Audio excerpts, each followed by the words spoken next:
ताक पर रख दिया, राष्ट्रहित को सर्वोपरि माना। किस तरह से प्रधानमंत्री ने भी लगातार इन बातों का जिक्र किया है और प्रधानमंत्री कहते हैं कि लगातार उन प्रसंगों का जिक्र जो है वो राष्ट्रहित की भावना को सर्वोपरि करता है और सबको उससे प्रेरणा लेनी चाहिए। किस तरह से सरदार पटेल की ये जो राष्ट्रहित की नीति थी, ये जो राष्ट्रहित की भावना थी, आज भी प्रासंगिक है और किस तरह से इसे फॉलो किया जाना चाहिए?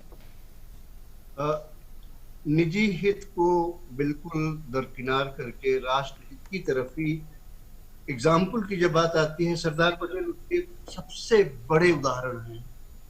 दो तीन बातें हैं जिनको मैं कह के बताना चाहूंगा कि राष्ट्रहित या दूसरे का हित कैसे बिल्कुल निजी हित से अलग है, कैसे उसका ध्यान दिया जाना चाहिए। सरदार पटेल एक केस की पैरवी कर रहे थे। वो मात्र 34 वर्ष की उम्र में थे उस वक्त। आप जरा देखिए सीनरी कि वो कोर्ट में खड़े होके अपना केस आर्गू कर रहे हैं। मजिस्ट्रेट है, अपोजिशन वकील है। उसी वक्त उनके पास एक तार आता है। उस जमाने में ईमेल नहीं थे या टेलीफोन नहीं था, तार आता था सबके यहाँ। टेलीग्राम उनको कोर्ट में डिलीवर किया जाता है। वो यूं खोल के देखते हैं, पढ़ते हैं, चुपचाप फोल्ड करके अपनी जेब में रख लेते हैं और सारी बहस जारी रखते हैं। मुकदमे का फैसला उनके पक्ष में हो जाता है, यानी मुकदमा वो अपने मुवक्किल के लिए जीत लेते हैं। अब मुकदमे का फैसला लिखाने के बाद मजिस्ट्रेट ने कहा, mister Patel, what it was that you were delivered the message right into the middle of argument. Sardar Patel ने कहा, The message was that my wife is no more. आप क्या इमेजिन कर सकते हैं कि 34 साल का एक व्यक्ति कोर्ट में आर्गू कर रहा है, उसको मैसेज मिलता है कि उसकी वाइफ की डेथ हो गई और वो पर्चा फोल्ड करके अपनी जेब में रखते हैं और चुपचाप बहस करते हैं। मजिस्ट्रेट शॉक्ड था, भौचक्का था। उसने पूछा कि why did you not take the time, I would have given you gladly. विपक्ष के वकील ने कहा कि आपने गड़बड़ किया। सरदार पटेल ने सिर्फ एक छोटी सी बात कही, अगर मैं समय लेता तो मेरे मुवक्किल को इस फैसले के लिए और इंतजार करना पड़ता और उसका पैसा खर्च होता। ये मेरे लिए गवारा नहीं था। ये एक व्यक्तिगत क्षत, यानी व्यक्तिगत ट्रेजेडी को, कैलामिटी को किस तरह से उन्होंने सहा और हमेशा दूसरे का ध्यान रखा। दूसरा एग्जाम्पल आपको देते हैं, 1937 का है, विच इज अ पब्लिक। 1930, 31, 1937, 1946, 3 ये साल ऐसे हैं जो सरदार पटेल के जीवन से जुड़े हुए सबसे महत्वपूर्ण हैं। इन तीनों सालों में ये प्रपोज किया गया कि सरदार पटेल कांग्रेस के प्रेसिडेंट होंगे, लेकिन परिस्थितियों को देखते हुए, गांधी जी की बात को मानते हुए, उन्होंने कहा ठीक है, किसी और को बनाइए। कौन बना, ये इतिहास की बात है, मैं उसमें नहीं जाऊंगा क्योंकि वो कभी कभी जरा सा कट हो जाती है। लेकिन 1946 की बात को, हर व्यक्ति की अप्रैल 1946 की बात को इस पूरे देश को समझना चाहिए। इसलिए नहीं कि सरदार पटेल के साथ क्या जाती हुई, इसलिए कि सरदार पटेल ने देश हित में क्या बलिदान किया, क्या दिया। Okay, Professor Makhanlal, I'll just ask you to hold your thoughts there. We've got a team of correspondents. There's very much on ground zero. We've got Sudhakar waiting alongside Ashok Srivastava there, right outside the Statue of Unity behind them. Sudhakar, coming back to the Prime Minister's speech, the Prime Minister speaking about especially the problem of terrorism that not only India but across the world that is faced today. He also talked about, the world unifying, the world becoming Vasudhaiva Kutumba in its fight against terrorism. What's the sense that Ashok and you pick up, especially when it comes to that particular point on terrorism? देखिए, निश्चित तौर पर, क्योंकि आज राष्ट्रीय एकता दिवस है और इस एकता को, इस एकजुटता को अगर कहीं से सबसे बड़ा खतरा है, कहीं पर प्रहार किया जा रहा है, तो आतंकवाद का खतरा है। और ये ऐसा नहीं है कि आतंकवाद का खतरा सिर्फ भारत के ऊपर। हम लगातार देख रहे हैं यूरोप में अभी जैसा माहौल, जैसा फ्रांस में जो कुछ चीज़ें दिखी हैं, तो उस कंटेक्स्ट में आप देखें तो बहुत महत्वपूर्ण है कि आतंकवाद को लेकर खरी खरी बात हो, सीधी सीधी बात हो और एक स्पष्ट संदेश दिया जाए भारत की तरफ से। और भारत जैसे ऐसे तमाम देश जो इस बात को लेकर चिंतित है, इसके भुक्तभोगी रहे, उसको लेकर अशोक किस तरह से देखते हैं प्रधानमंत्री का जो एक संदेश था, आतंकवाद को लेकर भी एकजुटता जरूरी है। वो जो गुड टेररिज्म बैड टेररिज्म का जमाना था वो जमाना चला गया। अगर आज भी आप सचेत नहीं हुए तो इसकी आज न कल आपके ऊपर आएगी और आ रही है, हम लगातार इस बात को देख रहे हैं। सुधाकर, जो महत्वपूर्ण बात प्रधानमंत्री जी ने कही, उन्होंने कहा कि गुड टेररिज्म बैड टेररिज्म तो पीछे की बात होगी। उन्होंने आज कहा कि कुछ लोग खुलकर आतंकवाद के समर्थन में आ गए हैं। ये देखिए, ये दो तरफ इशारा है। एक तो इशारा पाकिस्तान जैसे देशों के लिए है जिनकी नीति है आतंकवाद को बढ़ाना है, दूसरा उन लोगों के लिए भी है जो फ्रांस की पूरी घटना को लेकर के, एक तरफ वो कहते हैं कि फ्रांस की पूरी घटना को लेकर जो फ्रांस में जिस तरह से आतंकी हमला हुआ उसको लेकर जो कुछ लोग खामोश है, उनकी तरफ भी इशारा है कि एक तरह से आप आतंकवाद का समर्थन कर रहे हैं। तो अगर आप आतंकवाद का समर्थन करेंगे तो आतंकवाद से लड़ेंगे कैसे? इसीलिए प्रधानमंत्री ने कहा कि पूरी दुनिया के देशों को, सभी समुदायों को, जितने मजहब के लोग हैं, जितने धर्म के लोग हैं, सबको एकजुट आना पड़ेगा, क्योंकि आतंकवाद से किसी का भला नहीं हो सकता। ये खतरा जो है दिन पर दिन बढ़ता जा रहा है और पूरी दुनिया को अपनी चपेट में ले रहा है। इसलिए प्रधानमंत्री ने खासतौर से आतंकवाद का जिक्र किया और आतंकवाद का संदर्भ इस सेंस में भी आया सुधाकर कि जब प्रधानमंत्री ने कहा कि हमारी विविधता हमारी ताकत है, लेकिन जो हमारे दुश्मन हैं वो इसी विविधता को हमारे खिलाफ इस्तेमाल करने की कोशिश कर रहे हैं। यानी क्या हुआ, भारत में अलग अलग मजहब के लोग हैं, अलग अलग धर्मों के लोग हैं, अलग अलग बोली के बोलने वाले लोग हैं, अलग अलग सोच के लोग हैं, लेकिन वो सब भारत में एक साथ रहते हैं। लेकिन आप इस विविधता को जब तोड़ने की कोशिश करते हैं तो कभी जाति के नाम पर, कभी मजहब के नाम पर, कभी राज्य के नाम पर, कभी भाषा के नाम पर भारत को लड़ाने। बीते दिनों में इन चीजों को हमने देखा अशोक। प्रधानमंत्री ने कहा कि विविधता हमारा अस्तित्व है, सीधे उन्होंने अस्तित्व से जोड़ दिया, भारत के देशवासियों के अस्तित्व से। लेकिन हमने बीते दिनों में देखा कि कुछ घटनाओं, हो सकता है अपराध की घटना हो, लेकिन विदेशी ताकतें आती है, फंडिंग इकट्ठा की जाती है, वेबसाइट बनाए जाते हैं, तो इस तरह की चीजें हुई, विविधता को तोड़ने की कोशिश हुई, इसके जरिए हमें बांटने की कोशिश हुई, उसकी तरफ सचेत किया। बिल्कुल, आप जो बात कर रहे हैं, आप देखिए कि शाहीन बाग में जो कुछ हुआ और उसके बाद सुप्रीम कोर्ट का जो फैसला आया शाहीन बाग के संदर्भ में, वो क्या था? आज हालांकि इसका जिक्र नहीं है, लेकिन फिर भी इशारा किस तरफ था? एक तरह से कह सकते हैं कि जो नागरिकता संशोधन कानून था उसको लेकर के जो एक भ्रम फैलाने की कोशिश की, तो यही तो ताकतें हैं ना जो भारत की विविधता, भारत में जो एकता है उसको तोड़ने की कोशिश करते हैं। तो इसी तरह से उन्होंने शाहीन बाग में चाहे फंडिंग आई हो या बाकी चीजों हो, तो भारत को तोड़ने की इस तरह की कोशिश होती रहती है। तो इसीलिए प्रधानमंत्री ने कहा कि हमें सरदार साहब के सपने को देखना है, हमें यह देखना है कि किस तरह से भारत को एकजुट रखना है, कश्मीर से कन्याकुमारी तक। कश्मीर का बार बार प्रधानमंत्री ने जिक्र इसलिए किया, उन्होंने कहा कि 31 अक्टूबर को ही जो है 5 अगस्त के बाद 31 अक्टूबर को पूरी तरह से इसका एकीकरण हुआ था कश्मीर का, जम्मू कश्मीर का, और उसको भी 1 साल हो रहा है लगभग। तो इसलिए प्रधानमंत्री का जिक्र बड़ा महत्वपूर्ण था कश्मीर को लेकर, क्योंकि सरदार साहब ने बाकी सब रियासतों को जोड़ा, लेकिन सुधाकर, एकमात्र रियासत थी। Sudhakar, do you somewhere feel that there is a, Bharat से पूरी तरह उसके विलय से रोका गया। एक Sudhakar, do you somewhere feel that there is a strong, जो स्टोरी भी की थी, मैं आता हूं उस पे जी। Do you somewhere feel there is a strong Indian response, you know, sending a signal to the states, especially indulging in, you know, somewhere blaming the victim, especially in, you know, most of the cases that we have seen when it comes to terrorism? जी बिल्कुल बिल्कुल बिल्कुल, एकदम स्पष्ट और कड़ा संदेश भारत की तरफ से दोनों चीजों पर। देखिए, एक तो आतंकवाद के मोर्चे पर भी जिस तरह से संसद में एक देश के मंत्री स्वीकार करते हैं, उस देश के पूर्व प्रधानमंत्री ये स्वीकार करते हैं कि करगिल से लेकर आज तक हम इसी तरह की चीजें कर रहे हैं, तो उनको एक सीधा और स्पष्ट संदेश है। हमने देखा कि पुलवामा के बाद भारत ने क्या किया, सर्जिकल स्ट्राइक हो, एयर स्ट्राइक हो, वो तमाम चीजें देश चुका है। और प्रधानमंत्री ने उसकी बात भी की अनिल कि एकजुटता के अलावा आत्मनिर्भरता जरूरी है, रक्षा क्षेत्र में आत्मनिर्भरता जरूरी है, इंफ्रास्ट्रक्चर जो हम सीमाओं पर बना रहे हैं वो जरूरी है।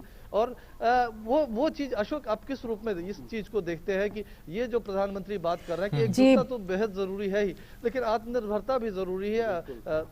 बिल्कुल, आत्मनिर्भरता जरूरी है। और जो उन्होंने कहा कि सीमाओं को देखने के नजर और नजरिया बदला भारत का। वो किस सेंस में कहा कि एक समय था 1962 की, हम लगातार बात करते हैं, 1962 में चीन ने जिस तरह से भारत के ऊपर युद्ध थोपा था, हम सब जानते हैं कि उस वक्त वहां पर लद्दाख में सड़कें नहीं थी, इंफ्रास्ट्रक्चर नहीं था। भारत के सैनिक बड़ी वीरता से लड़े, लेकिन वो जो इंफ्रास्ट्रक्चर नहीं था उसका खामियाजा हमें भुगतना पड़ा। आज आप देखिए लद्दाख में दूर दराज के इलाकों में सड़कें बन रही हैं, वहां पे इंफ्रास्ट्रक्चर जो है पूरा खड़ा हो रहा है। तो ये बेहद महत्वपूर्ण बात अशोक बता रहे हैं।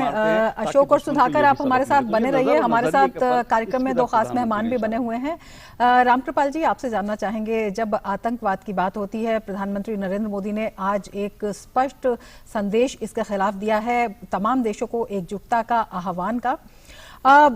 क्या आपको लगता है कि अभी पिछले कुछ समय में जिस तरह से प्रधानमंत्री मोदी के नेतृत्व में सरकार ने आतंकवाद के खिलाफ कदम उठाए हैं, आतंकवाद के खिलाफ जो आवाज उठाई है, वैश्विक परिदृश्य में अगर उसे देखते हैं तो वो कितनी मजबूत होती हुई दिखाई देती है, जब FATF जैसी स्वायत्त संस्था है वो भी पाकिस्तान के क्लेम को नकार देती है, टेरर फंडिंग को लेकर उसको उसी लिस्ट में रखती है, एक करारा झटका लगता है। तो आतंकवाद को लेकर भारत की आवाज कितनी मुखर हुई है प्रधानमंत्री मोदी के नेतृत्व में अंतर्राष्ट्रीय पटल पर?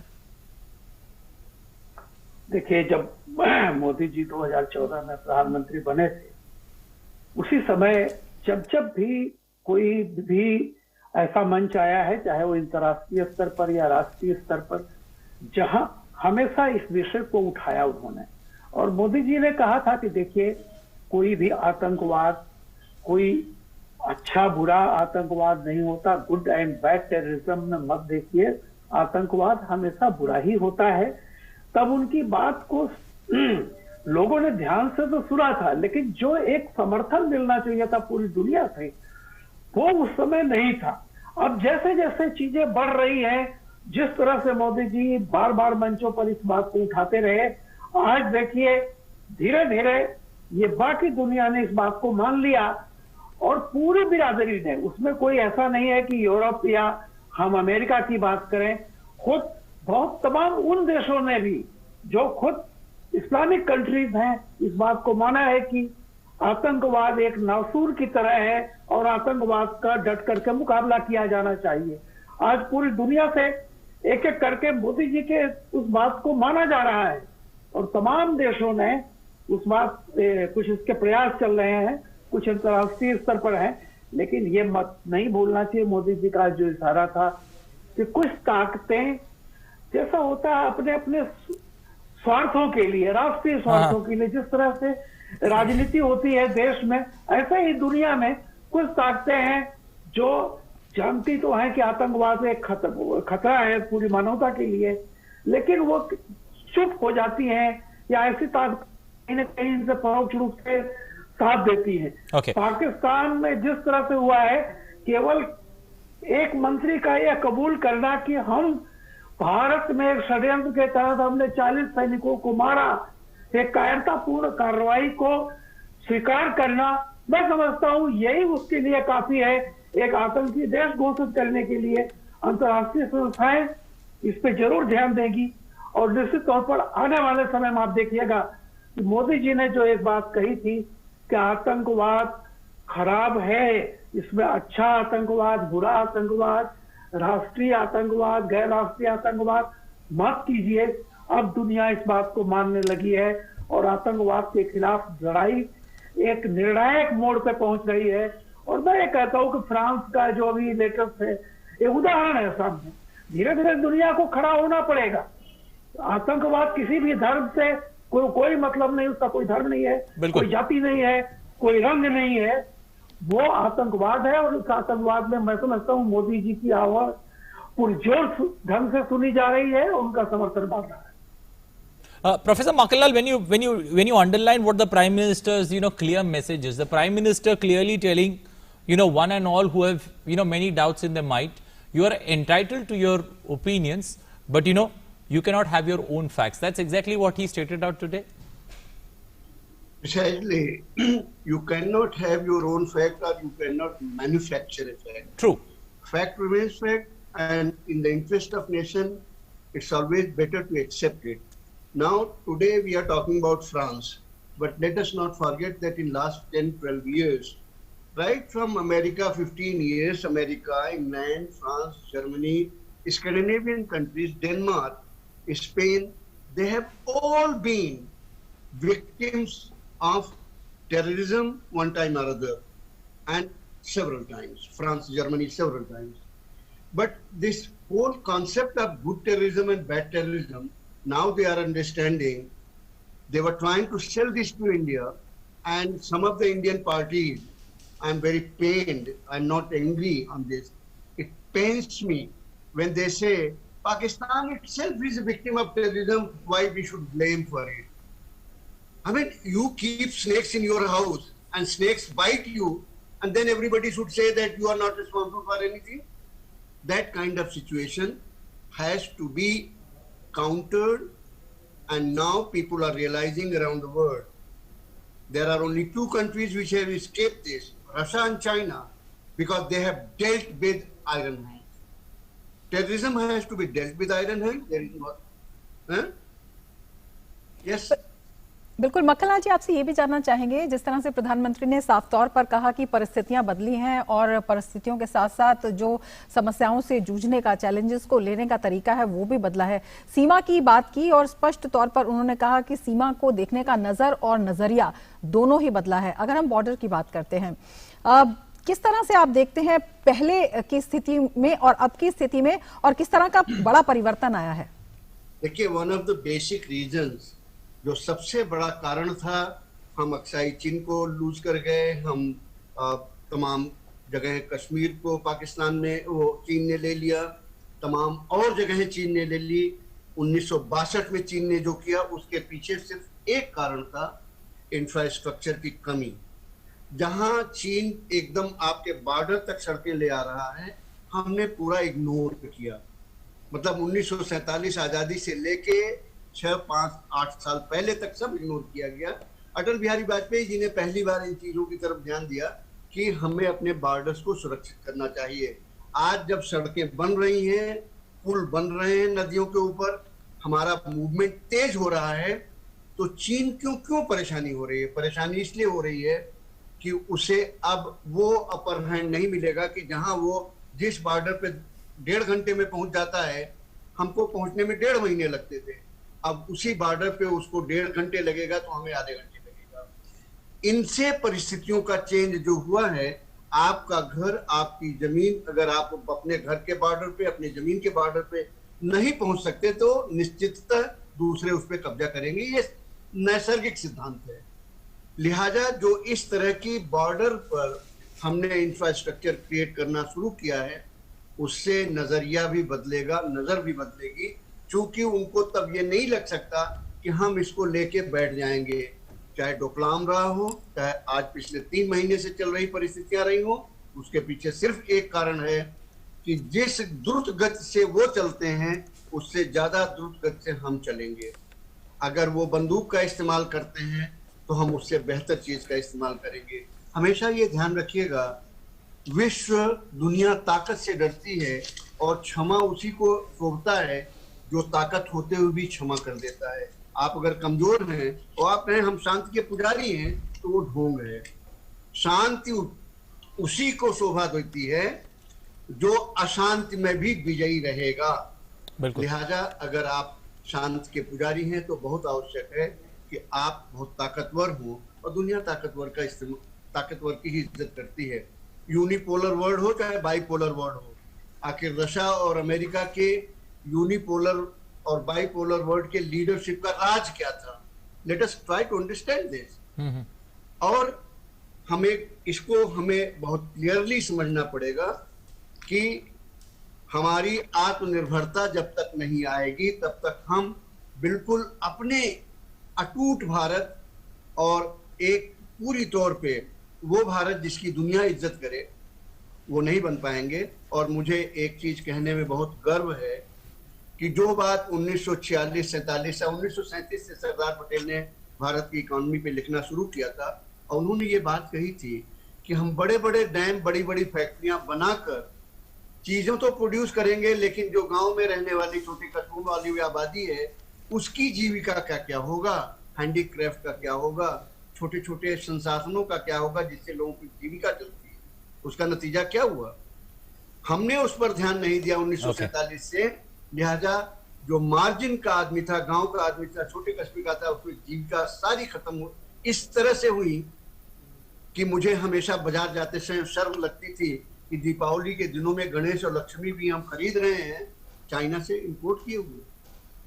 और जब प्रधानमंत्री ने कहा कि आप दिवाली पे जब खरीदारी करने जाएं तो ये भी ध्यान रखें कि आपके पड़ोसी, आपके जानने वालों को घर में भी दिया जले। आखिर क्या हम कहाँ चले गए थे? तो उस तरफ सरदार पटेल का वो एक उनकी ड्रीम थी कि सभी को जॉब मिले, सभी को जीविका मिले, बड़े डैम्स, बड़ी फैक्ट्रियों के साथ साथ गांव में भी जीविका का साधन हो।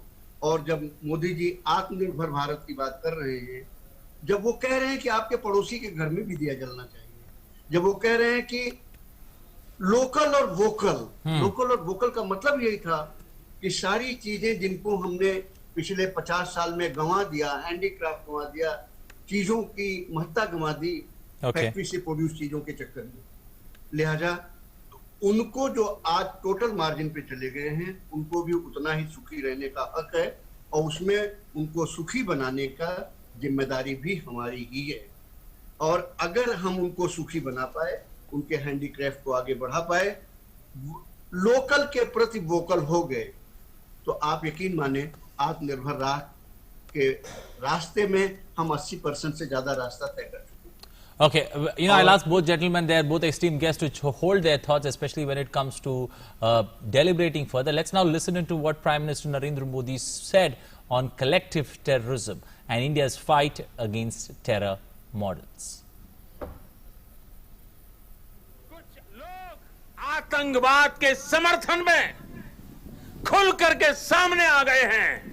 वो आज मानवता के लिए, विश्व के लिए, शांति के उपासकों के लिए एक वैश्विक चिंता का विषय बना हुआ है।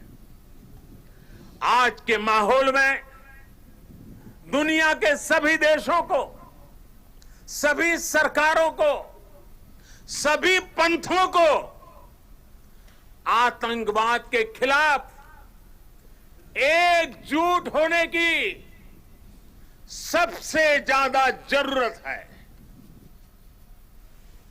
पिछले दिनों पड़ोसी देश से जो खबरें आई है, जिस प्रकार वहां की संसद में सत्य स्वीकारा गया है, उसने इन लोगों के असली चेहरों को देश के सामने ला दिया है। अपने निहित स्वार्थ के लिए, राजनीतिक स्वार्थ के लिए ये लोग किस हद तक जा सकते हैं। पुलवामा हमले के बाद की गई राजनीति इसका बहुत बड़ा उदाहरण है। मैं ऐसे राजनीतिक दलों से, ऐसे लोगों से आग्रह करूंगा कि देश हित में, देश की सुरक्षा के हित में, हमारे सुरक्षा बलों के मनोबल के लिए कृपा करके ऐसी राजनीति न करें, ऐसी चीजों से बचें। Well, the Prime Minister clearly talking about the terror modules that exist and the terror modules and terrorism being such a big problem, not only for India but across the world, especially with what's going on in France in particular and also other issues that he spoke about. और साफ तौर पर प्रधानमंत्री ने ये भी कहा कि आतंकवाद के खिलाफ सभी को एकजुट होने की जरूरत है। और पुलवामा का जिक्र करते हुए उन्होंने कहा कि जिस तरह की बयानबाजी हुई है उसे लेकर ये सचेत रहना चाहिए कि राजनीति अपनी जगह है, लेकिन जो देश हित है और सुरक्षा बलों का मनोबल है वो अपनी जगह है, उसे बरकरार रखना चाहिए, उसे तोड़ने का कोई हक नहीं है। हमारे साथ तो खास मेहमान भी जुड़े हुए हैं। रामकृपाल सिंह जी, आपसे जानना चाहेंगे, प्रधानमंत्री ने साफ तौर पर कहा, जिस तरह से हम जिक्र कर रहे थे पुलवामा का, प्रधानमंत्री ने कहा कि जिस तरह की बयानबाजी हुई, जिस तरह के कमेंट्स आए, सुरक्षा बलों के मनोबल पर इसका बहुत असर पड़ता है और उससे राष्ट्रहित जो है वो बहुत ज्यादा प्रभावित होता है। कितनी तर्क संगत ये बात है और किस तरह का एक कड़ा संदेश है जो क्षुद्र राजनीति है उसके खिलाफ?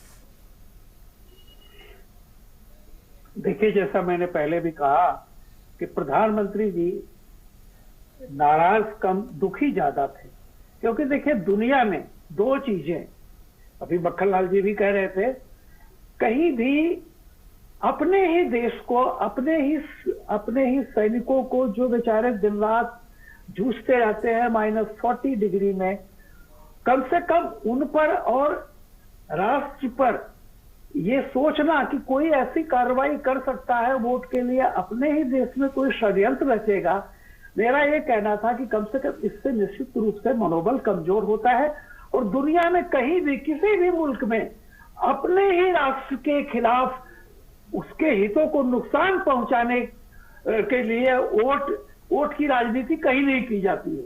दूसरी बात मैं बता दूं, जो प्रधानमंत्री जी अभी हालांकि विषयांतर है, जो आज ये बात कह रहे हैं, सीमा की बात भी है, कहीं दुनिया में किसी भी मुल्क में एज ए पॉलिसी ये नहीं तय किया गया कि एक असुरक्षित सीमा जो है वो ज्यादा, हम अविकसित सीमा ज्यादा सुरक्षित मानी जाती है, यानी एक undeveloped border is more secured for us, for India than developed border.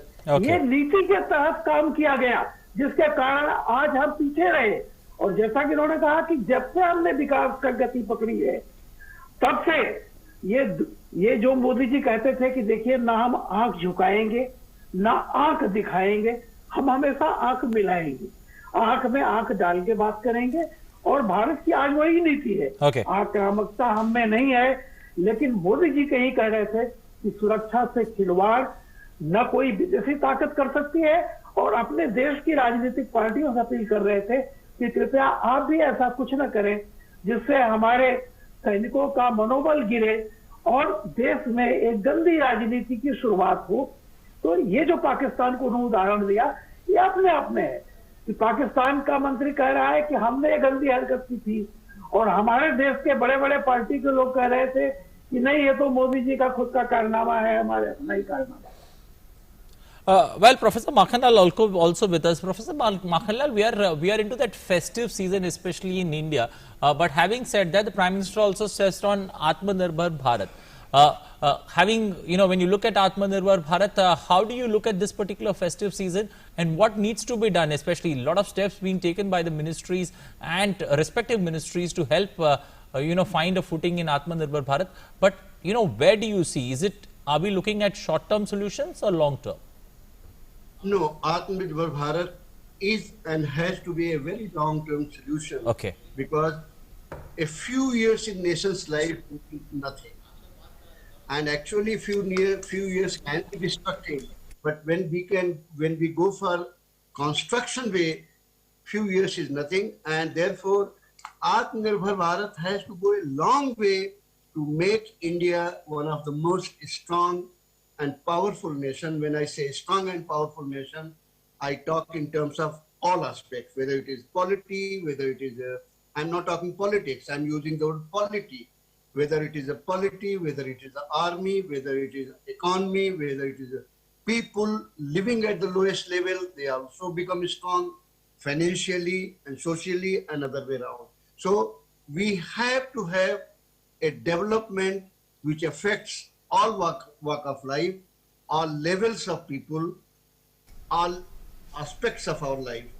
And that is where it becomes very important that the agenda of the development should be agenda of all political party and not just one. Also the agenda of development should be agenda of all the people, not only of few concerned industries or this, and it has to be of everyone. There is one thing I would like to end, probably time is coming to an end. I would like to say, appeal to each and everyone, also the political parties, that there are institutions, and army is one of the institutions. We must keep armies out of the politics. In the entire third world, now second world, Indian army is the only army which has never dabbled into politics. And it is the request for all the politicians and political parties, keep our army out of it. Don't say anything, don't do anything which demoralizes the army. And don't speak anything to get the vote. Rafale deal is one, where the extent of lies goes to the level that you involve Supreme Court also. And later on, you apologize to Supreme Court and people of this nation. Yes, I was telling a lie. For God's sake, keep the nation intact. You will do the politics. Your grandchildren will do politics. Your grandchildren will do politics because you have earned enough illegal money. But leave the nation intact. If the nation is not there, there will be no politics of you also. That's my appeal to the nation and political parties. बिल्कुल। Professor Makhanlal जी, आपसे ये भी जानना चाहेंगे कि रक्षा क्षेत्र में आत्मनिर्भरता की प्रधानमंत्री ने बात कही और इस बारे में भी एक जिसे कह सकते हैं बेहद सशक्त आश्वासन कि देश पूरी तरह से सुरक्षित है, क्योंकि रक्षा क्षेत्र में भी हम आत्मनिर्भर हो रहे हैं, नई तकनीक का प्रयोग कर रहे हैं और नई तरह के समझौते भी हो रहे हैं। किस तरह का परिवर्तन आप पहले के मुकाबले देखते हैं?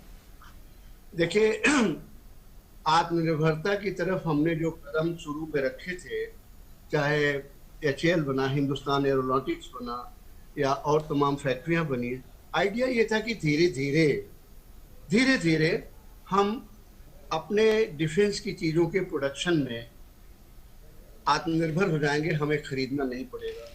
लेकिन ये खरीद की जो स्थिति थी वो चालू क्यों रखी गई, इसे जानने के लिए आपको कुछ बड़े लोगों की बायोग्राफी पढ़नी पड़ेगी।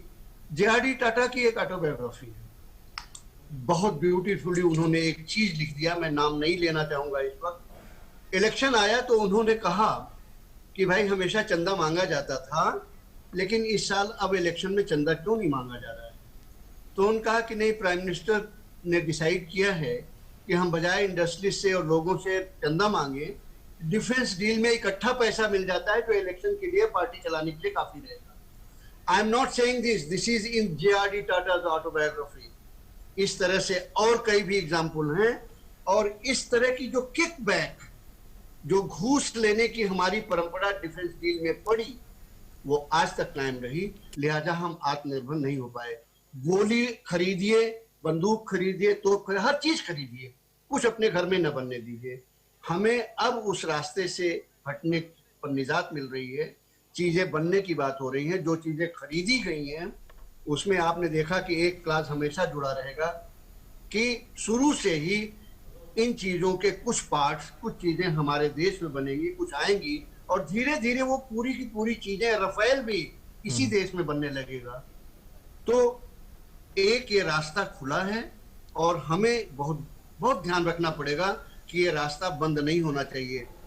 10 साल तक, 1904 से लेके 1914 तक, बल्कि हम ये कहें कि 1989 से लेके रफेल डील के बाद से, रफेल ने बोफर्स डील के बाद से लेके 2014 तक 1 रुपए की डिफेंस की डील नहीं की गई, इसलिए कि किकबैक ठीक से नहीं मिल रहा था। ऐसी स्थितियों से हमें बचना चाहिए। हमारी आर्मी नहीं कमजोर होनी चाहिए, हमारी डिफेंस नहीं कमजोर होना चाहिए। बाकी हम आधे पेट रहने की हमें आदत डालनी चाहिए, भूखे रहने की आदत डालनी चाहिए, लेकिन कमजोर देश और कमजोर आर्मी की आदत बिल्कुल नहीं रखनी चाहिए। Ramkripal also with us, army हमारी स्ट्रांग रहेगी तो देश को वो बचा पाएगी, और देश अगर बचेगा तो हम आप स्वतंत्र देश के निवासी कहलाएंगे। Ramkripal ji, when you look at, Atmanirbhar Bharat, and especially, as Rama mentioned, India going Atmanirbhar, especially when it comes to defense equipments, a step in the right direction, a step that was long needed. But when you come back to the festive season, especially in India, do you feel these short hiccups that people face, especially in the coming festive season of Diwali and Christmas and New Year that follows, but the project of Atmanirbhar Bharat, where, more small scale units, more industries come into play, and they fulfill our requirements, our over dependency on things that come from abroad, hits a speed breaker. Are we looking at the big picture here when it comes to, India getting Atmanirbhar and India becoming self-sufficient when it comes to, or self-reliant when it comes to our needs and wants?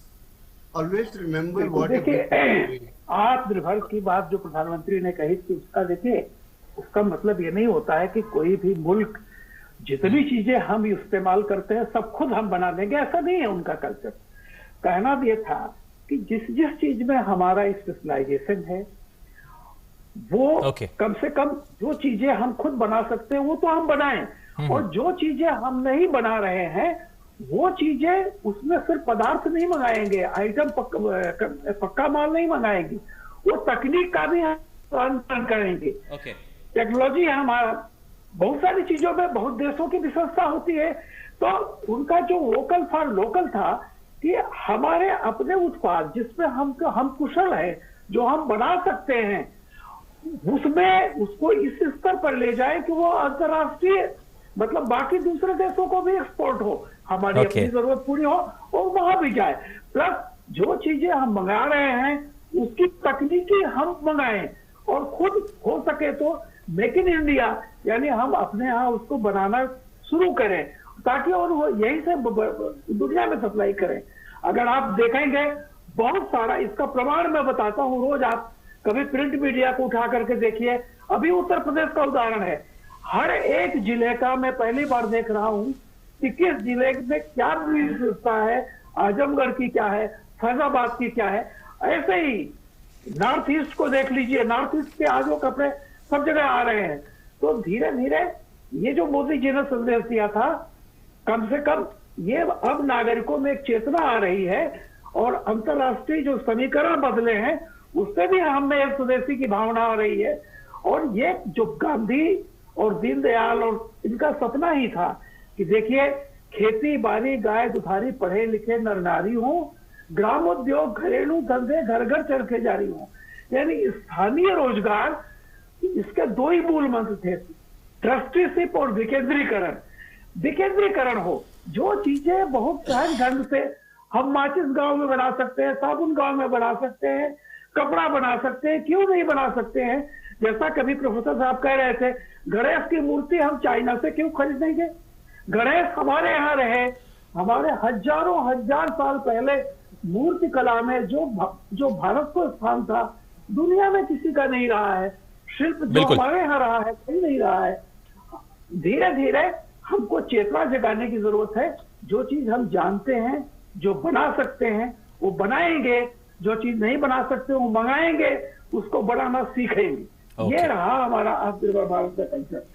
बिल्कुल बेहद महत्वपूर्ण आपने बताया। और जिस तरह से vocal for local की बात प्रधानमंत्री ने की, और अगर हम केवड़िया का ही उदाहरण देखते हैं तो पहले यूनिटी वॉल था वहां पर, अब यूनिटी मॉल भी वहां पर हो गया। और जिस तरह से तमाम देश का हस्तशिल्प वहां पर था, प्रधानमंत्री जी ने तमाम स्टॉल्स पर जाकर वहां पर जो आर्टिजन्स थे उनसे बातचीत की, विशेषकर नॉर्थ ईस्ट की बात करते हैं या जम्मू कश्मीर के स्टॉल की बात करते हैं, खुद वहां पर गए। हम आपसे ये जानना चाहेंगे कि जिस तरह से इस हस्तशिल्प को बढ़ावा देने की बात हो रही है, अगर गुजरात का जो हस्तशिल्प है वो कश्मीर में जाता है, कश्मीर का हस्तशिल्प जो है वो राजस्थान में जाता है, या नॉर्थ ईस्ट की चीजें महाराष्ट्र में जाती हैं, और फिर इन चीजों की जो उपयोगिता है या इनका महत्व है उसको बढ़ावा मिलता है, तो एक तरह से जो हमारे देश का पारंपरिक कारोबार है उसको तो एक वर्ल्ड वाइड पहचान मिलेगी ही। इसके साथ ही जो आर्टिजन्स हैं, जो छोटे आर्टिजन्स हैं, उनको किस तरह से एक बढ़ावा और रोजगार मिलता हुआ दिखाई देता है? मुझसे पूछा आपने। Please go ahead professor Makhanlal.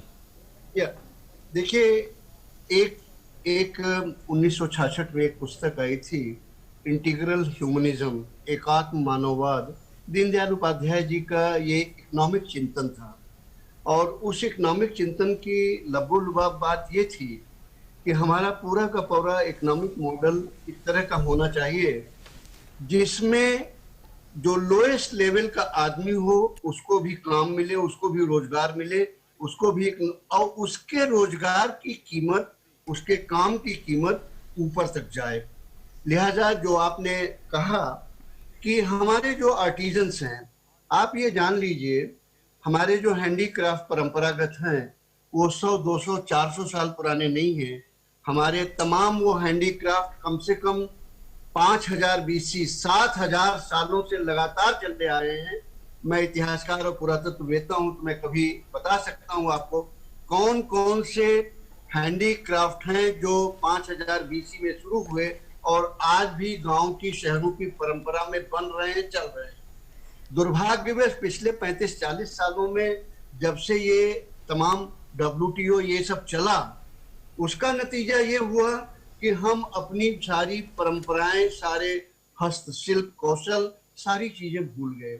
और उसके लिए ऐसा नहीं था कि WTO ने आपको मना किया करने से, आपने खुद इग्नोर किया, हमने खुद इग्नोर किया। उसके पीछे क्या क्या कारण थे उसमें हम अब इस वक्त जाने का समय नहीं है।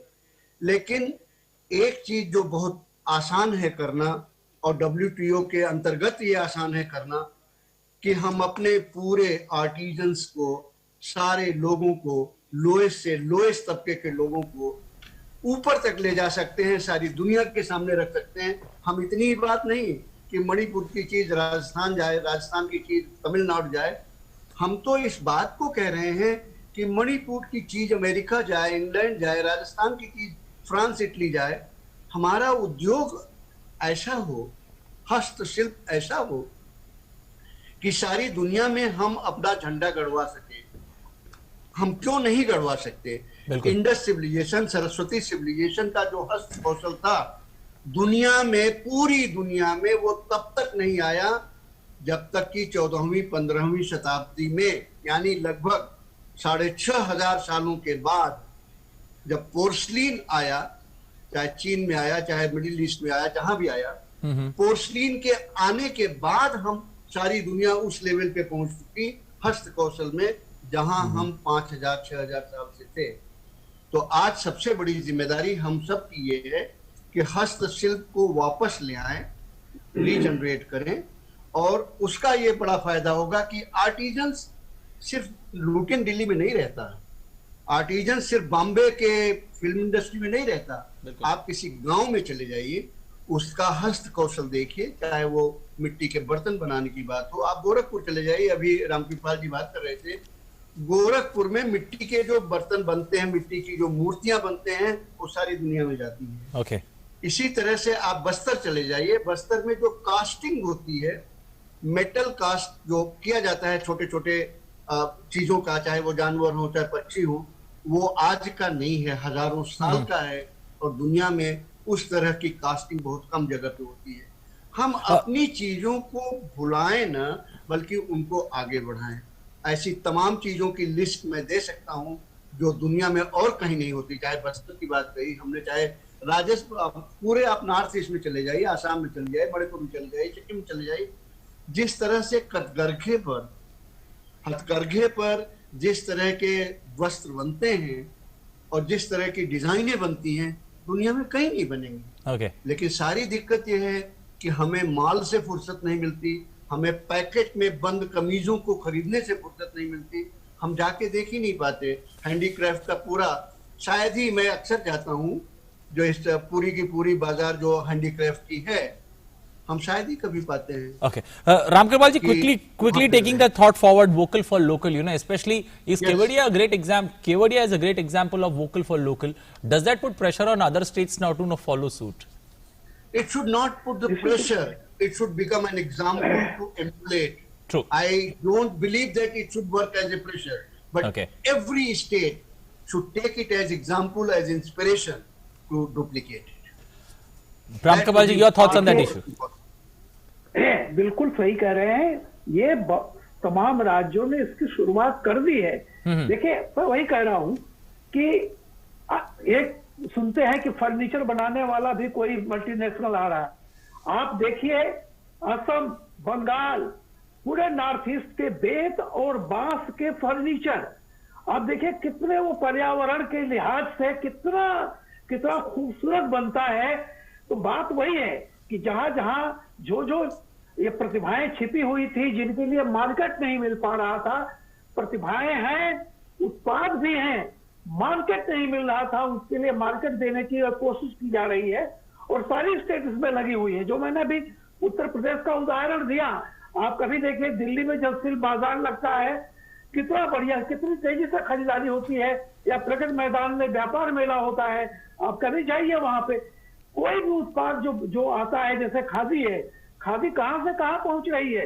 आप सोचिए, पूरी दुनिया में इस बात का बढ़ावा मिल रहा है कि कॉटन फैब्रिक से बढ़िया कोई चीज नहीं होती है। आप बताइए, खादी गांव में ये खादी का सूट काटा जा सकता है। जो लोग बरसात के दिनों में खाली रहते हैं, मानव श्रम, उनका उपयोग किया जा सकता है। और मैं समझता हूं प्रधानमंत्री जी लगे हुए हैं, और दूसरे राज्यों के भी अब योजनाएं बढ़ रही हैं। मजबूरी है, हमारी ये मजबूरी है कि हम इतना रोजगार कहां से दे पाएंगे पूरी दुनिया में, सिवाय इसके कि आप जिस जमीन पर खड़े हों उसी जमीन से रोजगार पाए, अपने श्रम का आपको उचित मूल्य मिले, यही देश का, यही जो है लोकल फॉर वोकल बिल्कुल, सांस्कृतिक विरासत तो इससे बढ़ी रही है, रोजगार के जो अवसर हैं वो भी बढ़ रहे हैं। प्रोफेसर मक्खनलाल जी, आपसे ये जानना चाहेंगे, जब हम सांस्कृतिक विरासत की बात करते हैं, प्रधानमंत्री लगातार इस बात को कहते हैं, जिस तरह से आपने कहा कि हम चाहते हैं कि जो मणिपुर की चीज है वो अमेरिका जाए, ये बहुत अच्छी बात है, बढ़ावा मिलेगा। लेकिन अगर हम एक दूसरे राज्यों की भी बात करते हैं और सांस्कृतिक एकता की बात करते हैं, तो नेशनल इंटीग्रेशन की जो भावना इससे आती है और एक भारत श्रेष्ठ भारत की भावना जो प्रधानमंत्री लगातार कहते हैं, वो इससे कितना मजबूत होता हुआ दिखाई देता है? प्रोफेसर मक्खनलाल जी। देखिए, हमेशा कहा जाता है कि हमारी सांस्कृतिक एकता का एक सबसे बड़ा एग्जाम्पल है एकम सत्य विप्रा बहुधा वदन, सत्य एक है, अलग अलग तरीके से कहा जाता है। और इस सांस्कृतिक विरासत में यह भी बात स्वीकारी गई है ऋग्वेद के समय से कि काल, क्षेत्र और लोग अलग अलग ढंग से रह सकते हैं, कर सकते हैं, लेकिन वो सांस्कृतिक रूप से एक है।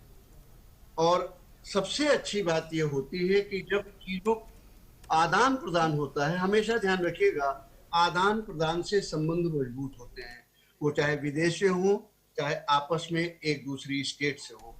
जब भी आदान प्रदान होगा, आपके घर की चीजें मेरे घर में है, मेरे घर की चीजें आपके घर में है, तो कहीं न कहीं एक कांस्टेंट रेगुलर इमोशनल अटैचमेंट चीजों से, लोगों से, प्रदेश से होता चला जाता है। लिहाजा सबसे पहले हमें ये करना चाहिए था, जिसके लिए बहुत सांकेतिक काम हुआ था पहले, बहुत ठोस धरातल पे काम अब शुरू हुआ है, कि हमारा ये कर्तव्य है, स्टेट सबसे पहले सरकारों का ये कर्तव्य होना चाहिए, उसके बाद लोग फॉलो कर लेते हैं, कि हमेशा एक दूसरे के प्रोडक्ट्स को हम बढ़ावा दें, एक स्टेट दूसरे प्रोडक्ट्स को अपने यहाँ खपाने की कोशिश करे। तो चंदेरी साड़ी अगर बन रही है तो बंगाल की तरफ भी जानी चाहिए, गुजरात की तरफ भी आनी चाहिए, या बनारस की साड़ी जो है वो बंगाल और तमिलनाडु की तरफ भी जानी चाहिए। मणिपुर का ड्रेस मटेरियल या जो मटेरियल वहाँ रॉ मटेरियल बन रहा है वो चारों तरफ जाना चाहिए। उसी तरह से हैंडीक्राफ्ट, जैसा मैंने बस्तर का एग्जाम्पल दिया, गोरखपुर में मिट्टी की बनने वाली मूर्तियों का एग्जाम्पल दिया, ये सारी चीजें इंटीग्रल रूप से जब चलेंगी तो आप यकीन माने पूरा भारत अपने आप जुड़ जाएगा। क्योंकि अपने आप के घर में अगर कोई चीज वेस्ट बंगाल की रखी है, बस्तर का एक छोटा सा कास्ट रखा हुआ है किसी मूर्ति का, आपके घर में एक चादर है, एक बिछौना है जो मणिपुर से आप ले आए हैं, या रजाइयां जो मणिपुर की बनती हैं, तो हमेशा आपको ये याद रहेगा कि मणिपुर भी अपना है, तमिलनाडु भी अपना है, गुजरात भी अपना है। That is how the emotion and integration work. और इसके लिए हमेशा थोड़ा सा भाव चाहिए। पैसा तो नहीं उतना मैटर करेगा जितना भाव मैटर करेगा। वो पैसा जो आप इधर उधर की चीजों में खर्च करते हैं, माल में जाकर खर्च करते हैं, उनसे उसी का इस्तेमाल आप अपने घर को इस तरह सजाने में करेंगे। और मुझे कोई संदेह नहीं है, इस रास्ते जब हम चलेंगे तो न केवल जैसा आपने कहा इंटीग्रेशन बहुत बढ़ जाएगा, बल्कि इकोनॉमिक ट्रांसफॉर्मेशन हो जाएगा, right from individual to states. Okay, Ramkripal ji, when you talk about Atmanirbharta in agriculture, especially, what do you think? What is required now? Do we need more incentives there, especially for export of high value agriculture? We are sending food grains across to the world, but do we hold the potential somewhere to be the food market of the entire world? You see, agriculture was one sector which was thoroughly neglected. As I said right in the beginning of my talk, I come from village. Okay. My brother still lives in village. We have still village holdings. So I can say from personal experience that villagers and agriculturists were left to fend themselves, are left to God, mercy of the God. पानी ईश्वर की बड़ी इच्छा हुई तो चलो भाई पानी बरसा दो, सरकार भी खुश हो गई। पानी नहीं बरसा तो अपोजिशन के लीडर कहेंगे फला वजह के पाप से पानी नहीं बरसा। Don't worry about agriculturist. पिछले कुछ वर्षों से जिस तरह से एग्रीकल्चर की तरफ ध्यान दिया गया है, उससे न केवल हमारा एक जो आत्मनिर्भरता थी बढ़ी थी, आप ये मत भूलिएगा कि शास्त्री जी के जमाने में जब पाकिस्तान ने अटैक किया था, इंडिया इंपोर्ट करता था अमेरिका से, और ये आपको जान के हैरानी होगी इस नई जनरेशन को, वीकली कोटा रिलीज किया जाता था। यानी एक वीक अगर अमेरिका वीट का कोटा रिलीज न करे तो भारत में भुखमरी फैल जाएगी। इसीलिए शास्त्री जी ने कहा था एक दिन हफ्ते में उपवास रखिए और गमलों में फूल मत उगाइए, गमलों में गेहूं उगाइए, धान उगाइए। जय जवान जय किसान का नारा उन्होंने इसीलिए दिया था कि जब तक एग्रीकल्चरल आप आत्मनिर्भर नहीं होंगे, आप अगर कटोरा लेके शाम के खाने के इंतजाम के लिए खड़े रहेंगे, आप कैसे आत्मनिर्भर में, कैसे आत्मसम्मान बढ़ेगा आपका। लिहाजा इस रास्ते पे चला। रामकृपाल जी, उस दशा से काफी आगे अब निकल चुके हैं। जिस तरह से कोविड काल में भी आपने देखा कि सरकार ने तमाम प्रबंध किए और कृषकों के लिए जो है वो विशेष पैकेज और जिस तरह से अन्न का वितरण हुआ, तो लगता है कि हम काफी उस दशा से आगे निकल चुके हैं, एक नई दिशा पकड़ चुके हैं। और प्रधानमंत्री ने जिस तरह से ये कहा है कि अगर किसान आत्मनिर्भर होता है, मजदूर आत्मनिर्भर होता है, तो देश सही अर्थों में आत्मनिर्भर होता है। तो उस आत्मनिर्भरता के लिए अभी तक जो कदम उठाए गए हैं, चाहे किसानों के लिए हो, चाहे वंचित वर्गों के लिए हो, और विशेषकर किसानों के लिए जो नए कानून आए हैं और उसके संबंध में जो गलतफहमियां थी उनको दूर करने की सरकार कोशिश कर रही है, तो ये कितना बड़ा प्रयास इस संकल्प का? ये इतना बड़ा प्रयास है कि बहुत बड़ा ये प्रयास नहीं। रामकृपाल जी बोलिए। आप चलिए प्लीज आप। जी, बहुत बड़ा प्रयास है ये। और देखिए, जो अभी खेती को लेकर के, कृषि को लेकर के जो हाल में अभी कानून बनाए गए हैं, इनकी बहुत जरूरत थी। आपको एक छोटा सा उदाहरण बताएं। कभी किसी वक्त में जब हमारे पास कम उत्पादन होता था, किसी चीज की कमी थी, तो उसकी कमी से निपटने के लिए कोई एक कानून हमने बनाया, एसेंशियल कमोडिटीज एक्ट।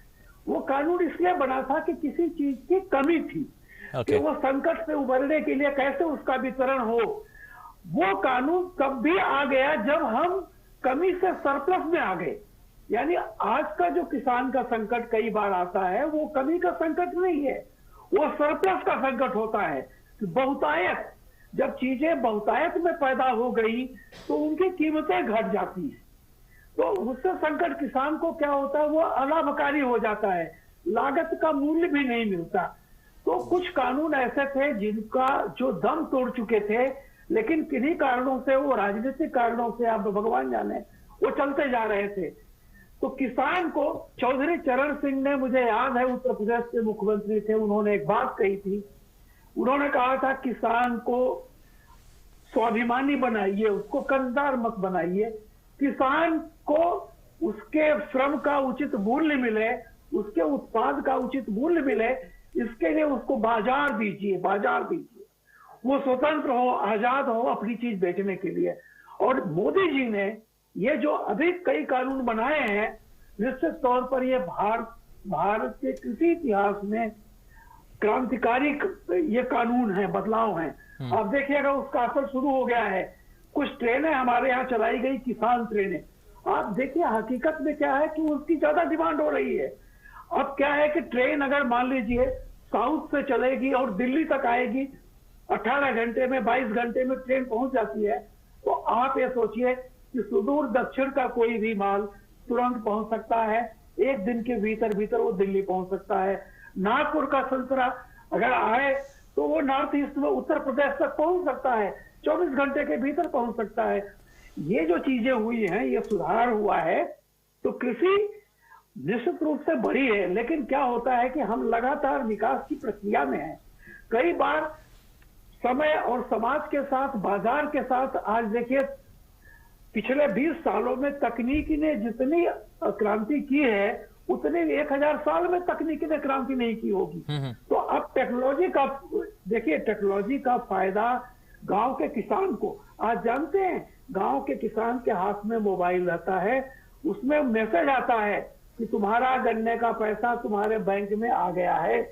आज गांव में किसान जो जैम था, वो इतनी बड़ी ताकत हो गया है। तो कैसे कृषि को भी, कैसे खेत और खलिहान को तकनीक से जोड़ना है, बाजार, उसको आप किसान को बाजार दीजिए, ये कोशिश हो रही है। और मैं समझता हूं आने वाले समय में आप देखिएगा कि एक जो कृषि है, कृषि पर लोगों की आत्मनिर्भरता कम होगी, क्योंकि उसके साथ साथ देखिए कृषि के साथ बाकी जो है वानिकी है, तमाम तरह का पोल्ट्री फार्मिंग है, तो कृषि के साथ साथ उसके बाकी चीजों को भी एक जोड़ने का इंटीग्रेशन काम चल रहा है।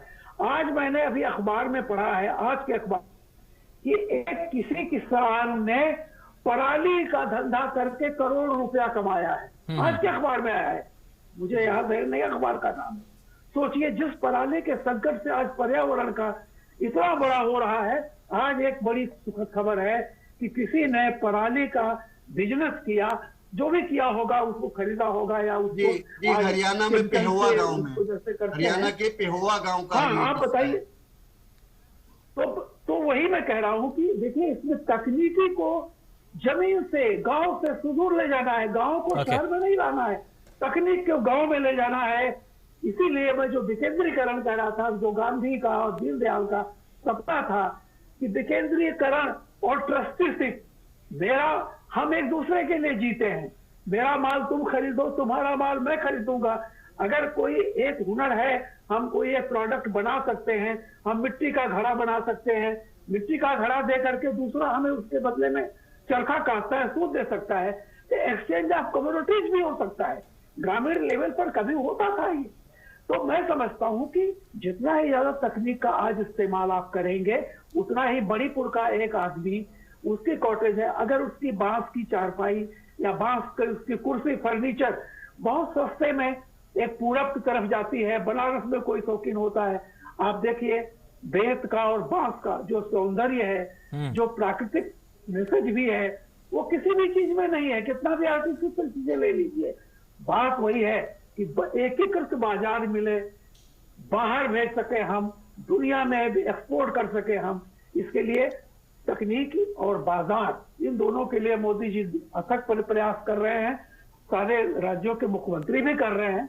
मैं समझता हूँ सफलता आने वाले सालों में जरूर मिलेगी। Okay. Professor Makhanlal, talking about the Prime Minister, making a clarion call, crisis needs to be turned into an opportunity. Do you feel, certain steps taken in the recent month, especially in this COVID times, we've been able to encash on it, we've been able to capitalize on it and been able to make great footprints across the world?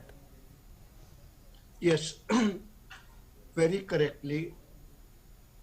The living organism and living civilization is the one which makes crisis into a real opportunity.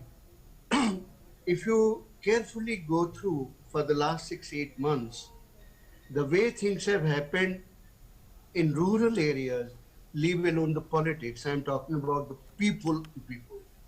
The kind of help that has been given from one house to another house during the lockdown, the kind of moral, mental, material support that has come from neighbors, that has come from, one village to another village, that has come from various other places. It's an amazing story. And even in the cities, people have come forward with various kind of helps to those who have been badly affected. And also, it is question of crisis being converted into opportunity, in the sense you learn from various crises, you learn from various troubles and find a way out how to make it better, how to make the life better. And in that direction, both the government as well as people have gone forward quite a bit. And always there is a time which takes more time for the result, but a step forward has gone into it. And remember, it is the crisis converted into opportunity is the one that, despite 8 months tremendous problem, everybody is trying to help everybody else. Government is trying to find solutions, and there is nothing like people unhappy. That's very important factor. There is nothing like people unhappy, either in cities or in villages. And I'm sure that we are going to go forward quite a bit. बिल्कुल माखनलाल जी, आपने बहुत ही सार्थक बात कही है। रामकृपाल जी यही इनसे जानना चाहेंगे कि एक कहावत होती थी, आवश्यकता आविष्कार की जननी है। प्रधानमंत्री ने मंत्र दिया, आपदा में अवसर। कोरोना काल में अगर हम देखते हैं जिस तरह से आपदा में अवसर के मंत्र के बाद देश के विभिन्न क्षेत्रों से विभिन्न प्रतिभाओं को मंच मिला और नई नई चीजें सामने आई और विभिन्न क्षेत्रों में ये सामने आया कि हम कितने आत्मनिर्भर हैं, न केवल आत्मनिर्भर हैं। अगर मेडिकल क्षेत्र की ही बात करते हैं, जब पीपीई किट्स की बात थी, वेंटिलेटर्स की बात थी, उसके बाद जो अन्य साजो सामान जो मेडिकल का था, न केवल हमने अपनी आवश्यकताएं पूरी की बल्कि एक्सपोर्ट करने की स्थिति में भी थे। तो ये कितना बड़ा मंत्र है। और जैसे प्रधानमंत्री ने आज भी कहा कि केवड़िया के जो आदिवासी थे, उन्होंने कहा कि जब मैं गांव-गांव गया, मैं क्षेत्र में गया और वहां की विशेषकर जो लड़कियां थी उनके उत्साह को देखा, उनके प्रयासों को देखा और उससे अभिभूत हुआ। और उन्होंने कहा कि इससे भी एक नई दिशा निकल कर आई कि हमारे यहाँ जो प्रतिभा है उसको किस तरह से नया मंच प्रदान किया जाए। तो ये कितना अहम हो जाता है जब हम विकास की बात करते हैं और एक सर्वांगीण विकास की बात करते हैं। देखिए, अभी प्रोफेसर साहब जो कह रहे थे मैं उसी को बात को आगे बढ़ाऊंगा। अभी आपके मुंह से भी ये निकला कि आवश्यकता आविष्कार की जननी होती है। देखिए, और यह होता है कि सच जो होता है वो तथ्यपरक होता है, वो वस्तुपरक होता है। तो truth is objective not subjective, अगर मैं इसको मान लूं। अभी मैं एक उदाहरण दे रहा हूं। आज ही या कल मैंने अखबार में पढ़ा है कि उत्तर प्रदेश में ये जो उसको क्या बोलते हैं सैनिटाइजर, उत्तर प्रदेश में इतना ज्यादा सैनिटाइजर वहां पर ये उत्पादन हुआ है कि शायद वो कोई गिनीज बुक में लिखाने की बात चल रही है। कल ही अखबार में था।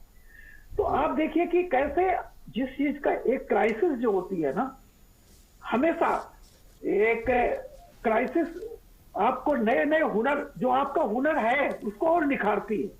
और आज की तारीख में जब कोरोना शुरू हुआ था, जरा पलट के हम पीछे देखें, ऐसे ऐसे दुनिया से तमाम तरह के ऐसे भयावह आशंकाएं व्यक्त की जा रही थी कि हिंदुस्तान जैसे देश में अगर ये गया तो पता नहीं क्या हो जाएगा, अनमैनेजेबल होगा, सारी चीजें होगी।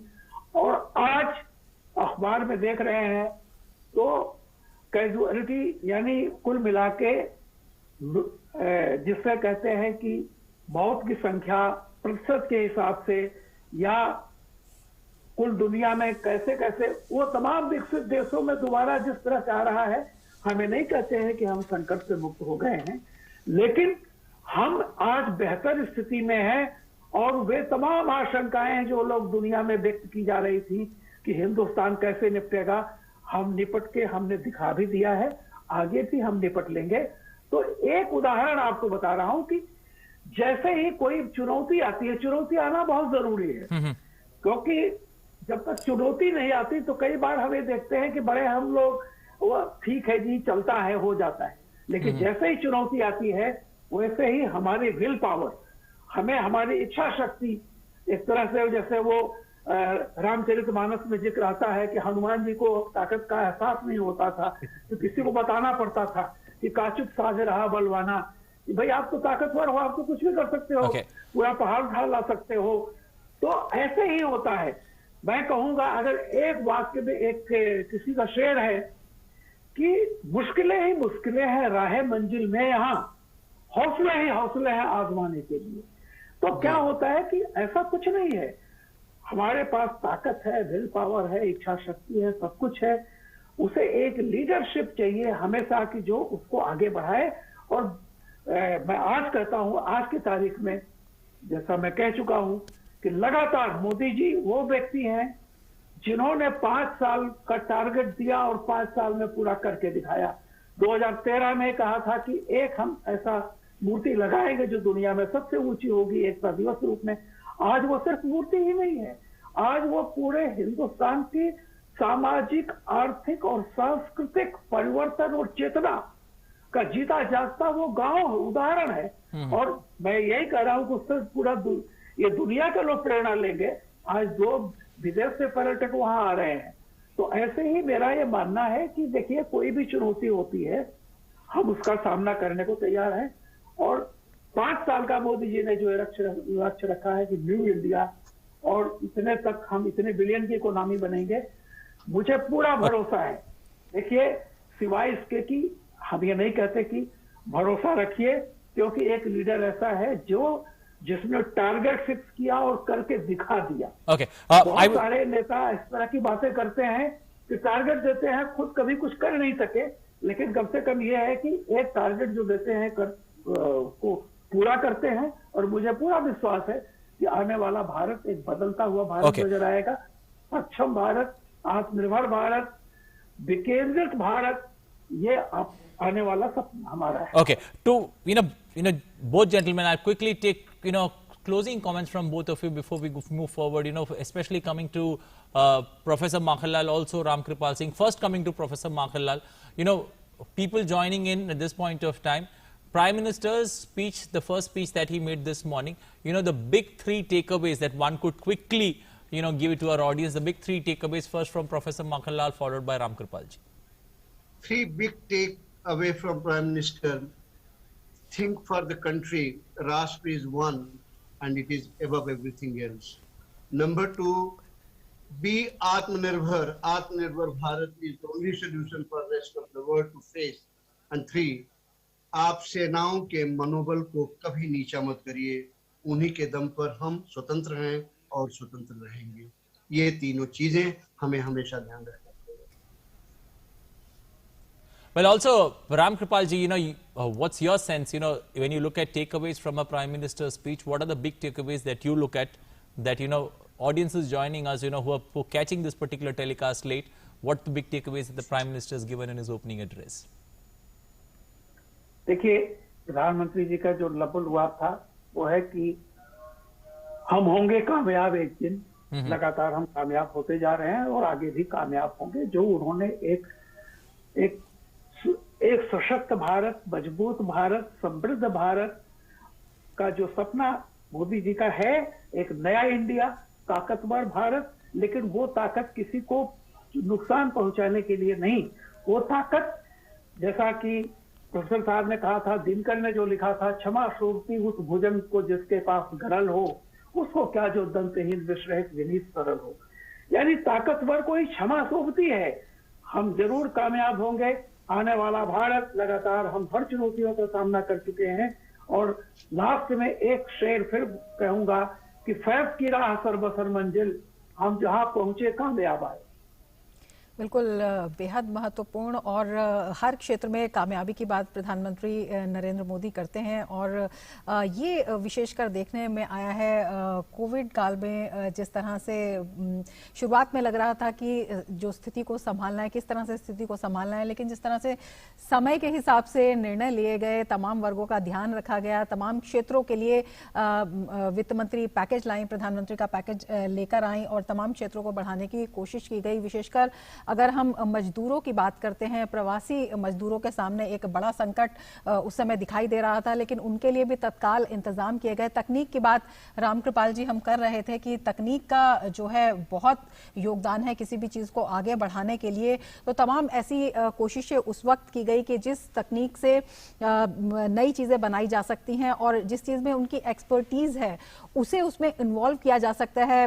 प्रधानमंत्री ने जिस तरह से विभिन्न राज्यों के साथ मंत्रणा की, उसके बाद एक कॉमन स्ट्रैटेजी बनाई गई और डिफरेंट स्टेट्स ने जो उनके यहाँ पर मजदूर गए थे उनके हितों में कदम उठाए और इसमें अग्रणी रहा उत्तर प्रदेश। सबसे पहले वहीं पर कदम उठाए गए। आपने कई बातें भी उत्तर प्रदेश की बताई हैं। राम कृपाल जी, कितना ये जो है प्रधानमंत्री की एक जो संकल्पना है उसको यथार्थ रूप देता हुआ दिखाई देता है जब प्रधानमंत्री कहते हैं कि अगर मजदूर मजबूत होगा तो देश मजबूत होगा?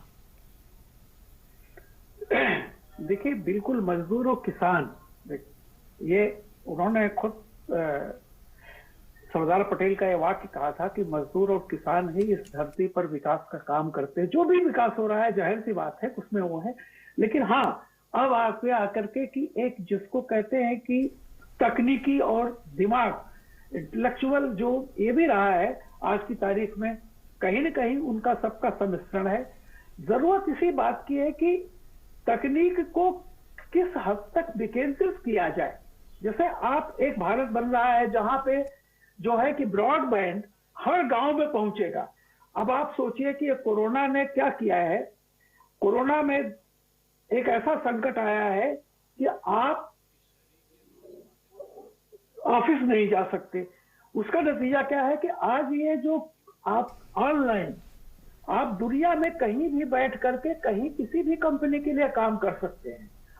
आज की तारीख में मैं फिर अखबारों की बात करता हूं, मैं देख रहा हूं कि अखबारों में या लगातार आ रहा है कि लोग अब शहरों से, जहां बहुत घनी आबादी है, जहां ट्रांसपोर्ट की दिक्कत है, वो तमाम तरह की चीजें हैं, पोल्यूशन है, वहां से लोग जब ऑनलाइन ही काम करना है तो लोग जाकर के अब गांव और कस्बों की तरफ जा रहे हैं कि हम कम से कम वहां बसेंगे तो खर्च कम होगा और तमाम तरह की। तो इसलिए मैं कह रहा हूं कि तकनीकी का जितना ही विकास होगा, और मोदी जी इस उम्र में भी एक 18 साल के बच्चे से ज्यादा उनका टेक्निकल नॉलेज रहता है और ये उनकी खूबी है।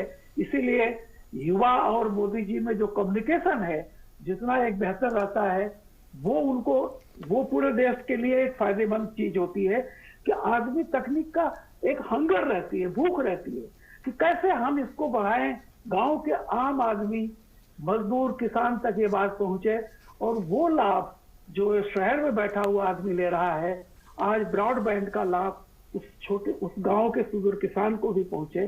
तो आप यही समझिए, तकनीकी जाएगी तो ही पैर की बीड़ियां, जिसको कहते हैं ना कि पैर की दीवाइयां जो फटी हुई है, उनको राहत मिलेगी और किसान और मजदूर आत्मनिर्भर होगा। आप उसे शहर की तरफ मत बुलाइए।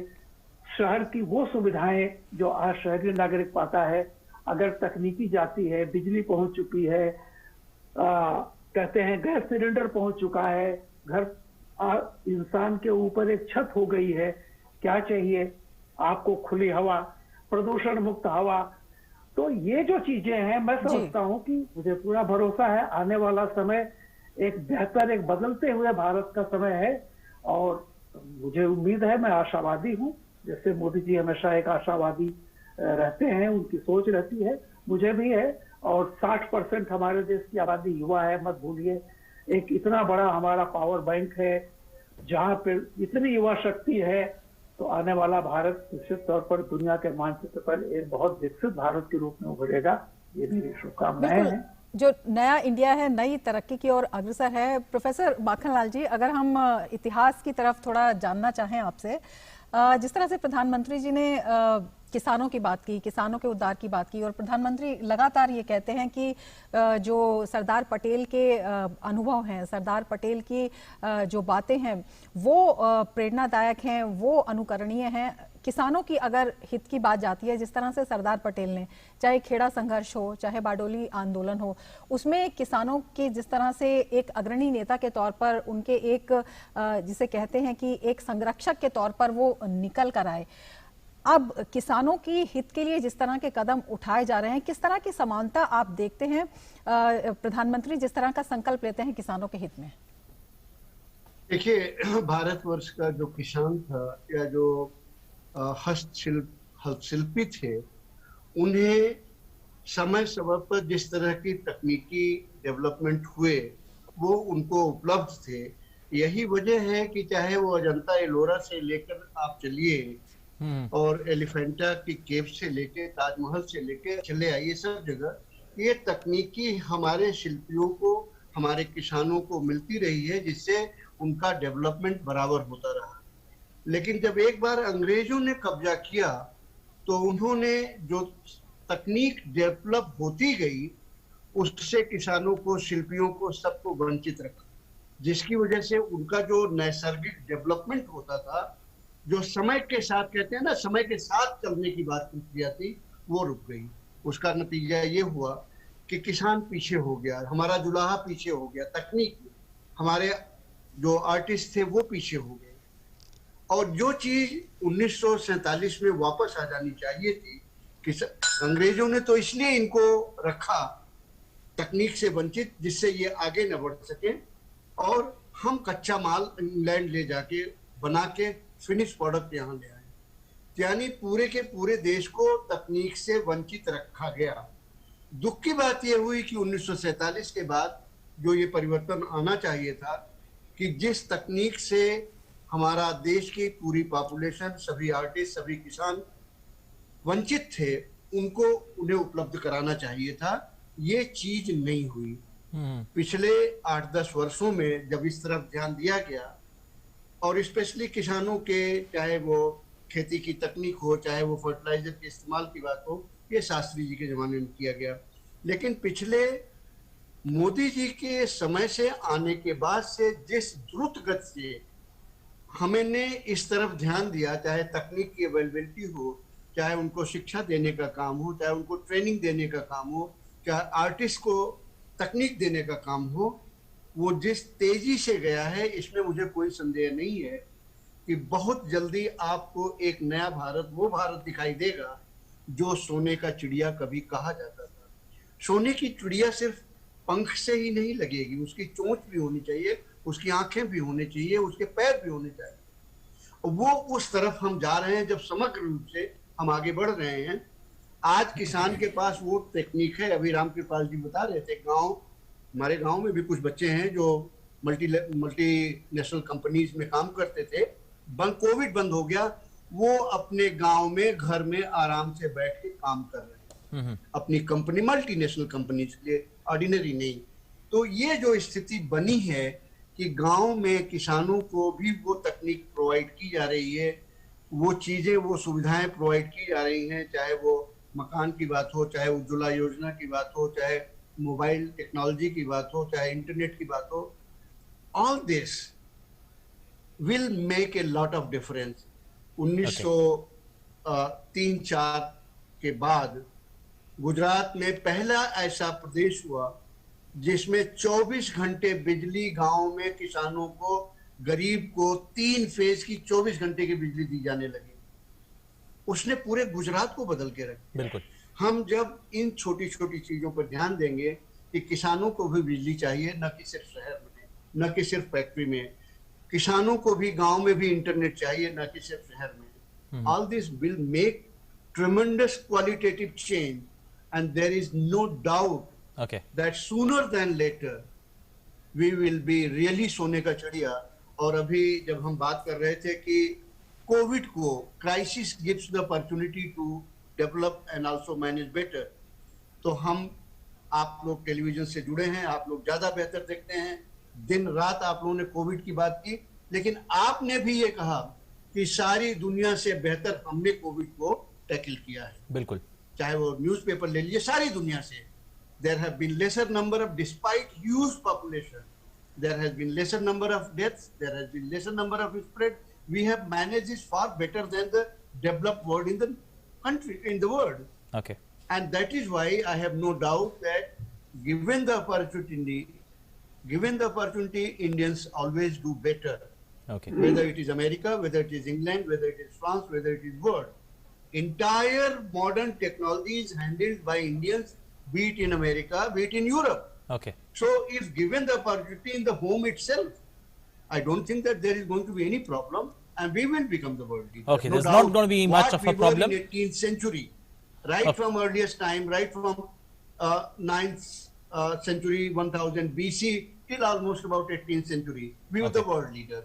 Our Okay, रामकृपाल जी, एक और जो जिसकी बात हो रही है, one more thing about 100% digital literacy in India, looking ahead at that. Yes. Do you somewhere feel, that's going to be the new game changer, especially when it comes to India getting 100% digitally literate, or everyone in India knowing how to use the internet? You see, when we talk about 100% literacy makes a lot of difference. So digital literacy is just another form of literacy. And it is going to make tremendous change because it increases the opportunities, it increases the knowledge, it increases your interaction, it impacts all walks of your life. Okay. And it's going to make tremendous changes. You see, today, this changes that have been brought in the this government recently introduced the agricultural laws. It will make a lot of change once you know little bit literacy, whether you want to sell your things in local market or you want to just travel 100 kilometers away and sell them and 3 times price. This is where digital literacy is going to make the change. You want to sell it in Dubai, you want to sell it in France, or you want to sell it in Allahabad. All this make a lot of changes in the village life. Digital literacy is making a lot of changes in city life.